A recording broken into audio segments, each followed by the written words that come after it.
A paz do Senhor a todos. Bom dia, a paz do Senhor Jesus. Um ótimo dia. Irmãos, não se esqueça de curtir e compartilhar o vídeo, tá? E hoje nada mais nada menos do que vai ser uma continuação de ontem, né? Então, hoje a gente continua em Gideão 7, 8 e... Juízes 7, 8 e 9. Que a gente vai continuar falando do Gideão, que era do vídeo anterior. Se você não assistiu o vídeo anterior, chegou agora, né? Dá um recap, né? Dá uma recapitulada aí no vídeo anterior para não se perder no rolê da história, né? Vamos orar?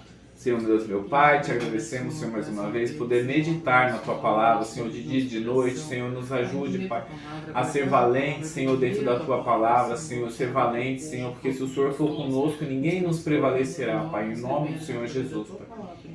Amém.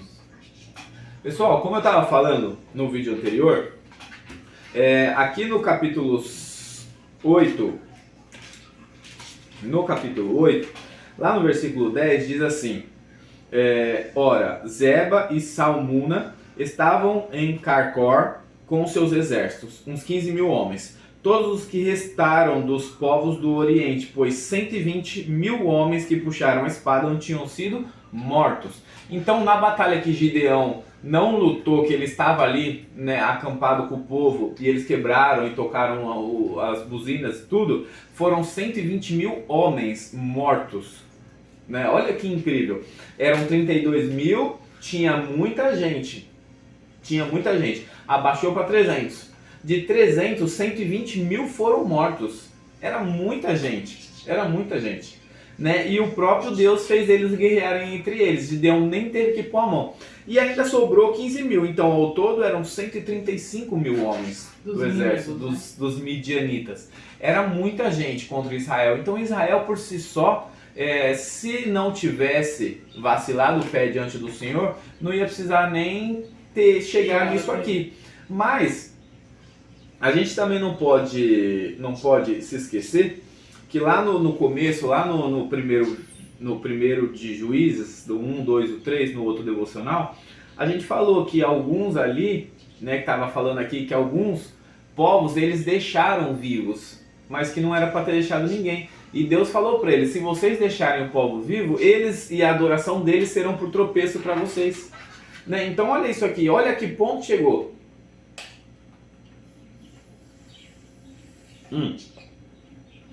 Eram saídos do Egito 600 mil homens. 600 mil homens. Aqui já era quase 1/3 da população que saiu do Egito. Isso porque eles vacilaram e não mataram todo mundo. Né? Então, era muita gente. Quando Gideão ele persegue aqui os outros 15 mil, ele vai se colocar aí numa posição de que o povo olha para ele e fala para ele o seguinte: Gideão, reine sobre nós. E ele fala que ele não vai reinar. Só 23. Cadê?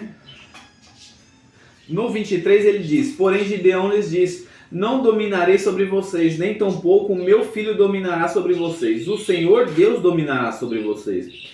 E Gideão continua: mas quero fazer um pedido, que cada um de vocês me dê as argolas dos seus despojos. É que os midianitas tinham argolas de ouro, pois eram ismaelitas. Então eles responderam: de bom grado as daremos. E estenderam uma capa e cada um deles colocou ali a argola dos seus despojos. O peso das argolas que os pediu tinha 20 quilos de ouro, sem contar os ornamentos em forma de meia-lua, e os pendentes e as roupas de púrpura e os reis dos medianitas usavam, sem contar os ornamentos que os camelos traziam no pescoço. Disso Gideão fez uma estola sacerdotal e pôs na sua cidade, em Ofra, e todo Israel se prostituiu ali, adorando essa estola. E isto veio a ser um tropeço para Gideão e sua casa. Aqui para mim diz que é um colete sacerdotal. A estola sacerdotal, o colete sacerdotal. É aquele que Arão usa no peito, que Deus manda Moisés confeccionar. Tem as 12 pedras ali das 12 tribos de Israel. Mas olha que interessante. O mesmo Gideão, que era obediente e valente, que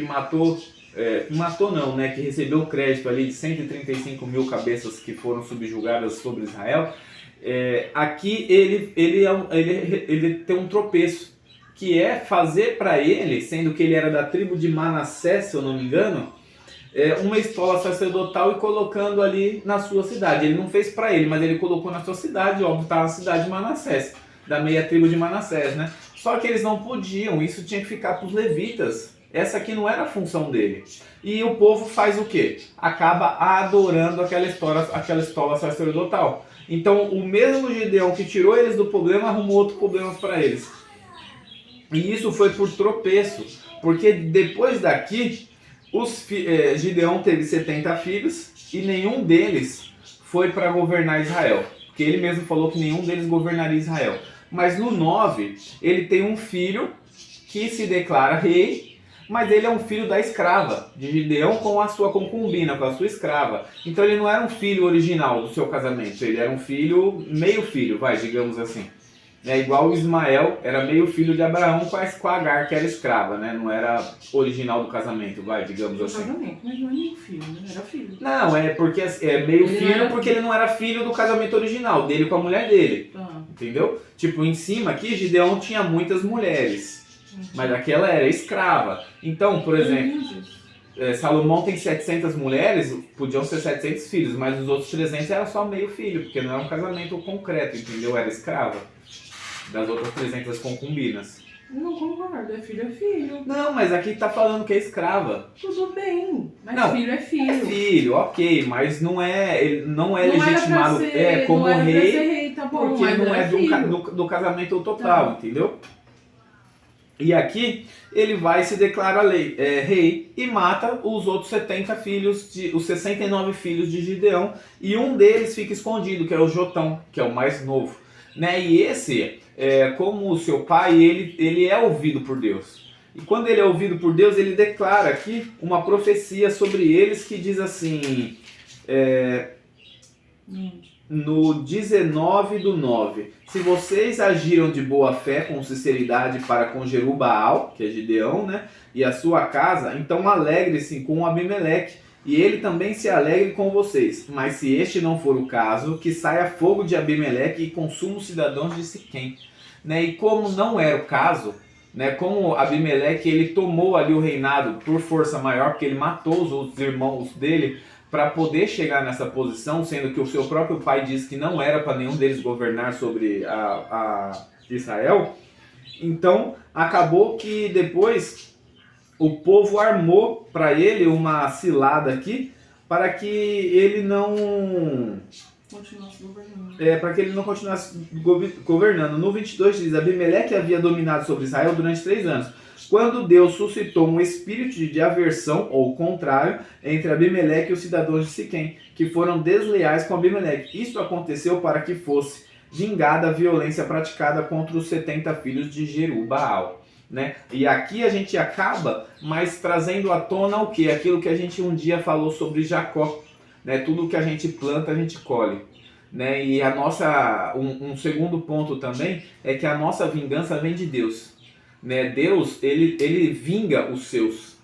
Né? Então a gente não precisa botar a mão. Então pode ver que Jotão ele podia ter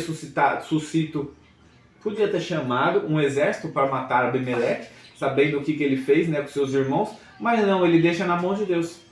E aí Deus traz a vingança, colocando o próprio povo contra ele, porque sabia que ele não era justo. Né? E ali acaba que Abimeleque deixa aí o seu legado como morte. Ele não vai governar mais sobre Israel, né? Tendo a sua honra ferida, porque uma mulher, quando ele vai atacar um povo aqui, acontece que Abimeleque veio até a torre, lutou contra ela e se aproximou da porta para incendiar. Mas uma mulher jogou uma pedra superior de moinho sobre a cabeça de Abimeleque e lhe quebrou o crânio.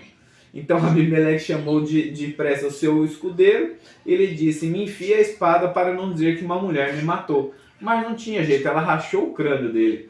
Então ele teve a sua honra ferida, né, porque ele matou seus irmãos. E acabou que uma mulher que lá não tinha, né, digamos assim, moral, né, acabou matando ele. Então, E aqui prova, né, que aqui foi a vingança de Deus. então, e lá no 55 diz assim: quando os homens de Israel viram que Abimeleque já estava morto, foram embora, cada um para a sua casa. Assim Deus fez cair sobre Abimeleque o mal que ele havia feito a seu pai, ao matar os seus 70 irmãos. De igual modo, Deus fez cair sobre a cabeça dos homens de Siquém todo o mal que haviam praticado. Assim veio sobre eles a maldição de Jotão, filho de Jerubaal, que foi que saia fogo, né, de Abimeleque contra vocês, para que vocês paguem o preço pela cagada que vocês fizeram, né? Então a gente não pode esquecer que a gente colhe o que planta. E se a gente não plantar o mal, o Senhor ele vinga por nós. A gente não precisa pôr a mão em nada. O Senhor mesmo ele toma as providências para que o seu povo não seja desonrado. E isso vale até o dia de hoje, né? A gente chama de princípio da semeadura, né? O plantio ele é opcional, mas a colheita ela é obrigatória, não tem como. Amém? Vamos orar? Senhor Deus, meu Pai, te agradecemos mais uma vez por poder estar meditando na Tua Palavra. Tome em Tuas mãos as nossas vidas, Senhor, para que a gente siga todos os dias, Senhor, a Tua Palavra, Senhor, e ande sobre ela todos os dias das nossas vidas. Senhor, nos faça forte e corajoso, Senhor, assim como Josué, Senhor, e obediente como Gideão, Pai, em nome de Jesus. Amém. Tchau. Você falou